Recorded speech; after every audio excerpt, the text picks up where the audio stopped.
రాజమాతంగి అంటాం, లేదా రాజ్యశ్యామల అని కూడా అంటాం. ఈమె పొలిటికల్ దేవత. బేసిక్ అంటే కొన్ని వందల సంవత్సరాలు, వేల సంవత్సరాల నుంచి రాజుల కాలంలో ఎక్కువగా ఈమెను ఆరాధన చేసేవాళ్ళు. ఎందుకు ఆరాధన చేస్తారు అంటే, ఈమె పేరే రాజ్యశ్యామల, అంటే రాజ్యాన్ని ఇచ్చును. మనకు జాతకంలో కూడా రాజ్యస్థానం అని ఒకటి ఉంటుంది, దశమ స్థానం.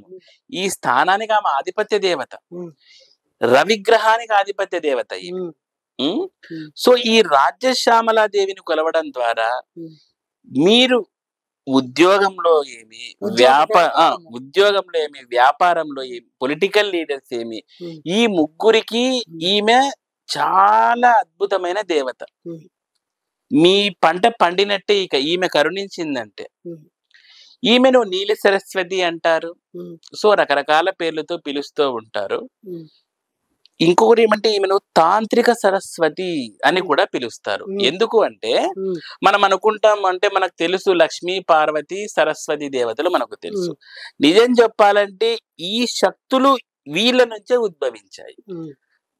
మనకు సరస్వతి దేవత తాంత్రిక స్వరూపమైన రాజమాతంగి నుంచే సరస్వతి ఉద్భవించింది. వచ్చిన సరస్వతిని బ్రహ్మ తీసుకున్నాడు అలా. సో ఈమెను తంత్రస్వరూపిణి, తంత్రమయి అని కూడా అంటారు. ఈమెకు ఇలా పొలిటికల్ దేవత అని ఎందుకు నేను ఇంట్రడక్షన్ లోనే చెప్పానంటే, రాజులు అధికంగా కొలిచేవాళ్ళు ఈమెను.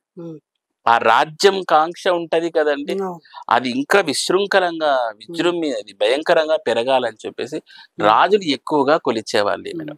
మీరు కాళిదాసు యొక్క ఉదంతంలో కూడా చూసుకున్నా మనకు రాజ్యశ్యామల దేవినే ఆయన కొలిచారు, అడవిలో కొలిచారు. సో ఆమె వచ్చేసి మాణిక్య వీణ మబలాలయంతి మదాల సామంజుల వాగ్విలాస.